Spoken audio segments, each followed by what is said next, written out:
2026-27 का जो बजट पेश हुआ है, 26-27 का जो बजट पेश हुआ है, इसका अगर आप देखेंगे कुल जो बजट योग है, कुल योग जो है इसमें वो है 53,47,315 करोड़।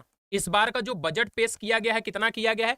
53,47,315 करोड़। रट लो एकदम भाई, एकदम रट लो, 53,47,315 करोड़। अब जो 50,65,345 करोड़ था, ये पेश हुआ था 2025-26 का बजट।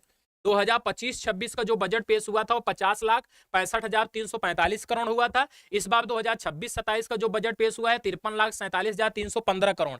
सरकार को जो आय हुई है, राजस्व प्राप्ति और पूंजीगत प्राप्ति, मैंने आपको बताया था सरकार को दो तरह से पैसे प्राप्त होते हैं, एक को बोलते हैं राजस्व प्राप्ति, एक को बोलते हैं राजस्व प्राप्ति।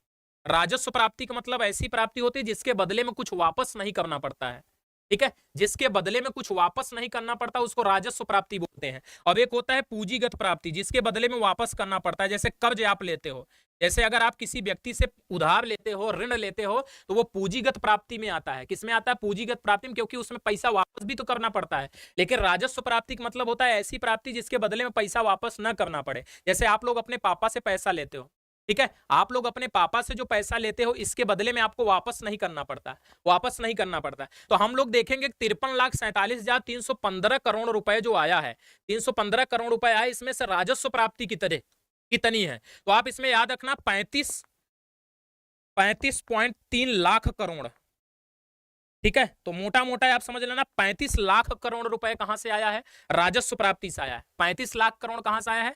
राजस्व प्राप्ति से आया है। अब 18.1 लाख करोड़ रुपए पूंजीगत प्राप्ति से आया है। 18.1 लाख करोड़, 1 लाख करोड़। तो एकदम याद रखना 35 लाख करोड़ राजस्व प्राप्ति से आया है और 18 लाख जो है करोड़ पूंजीगत प्राप्ति से आया है।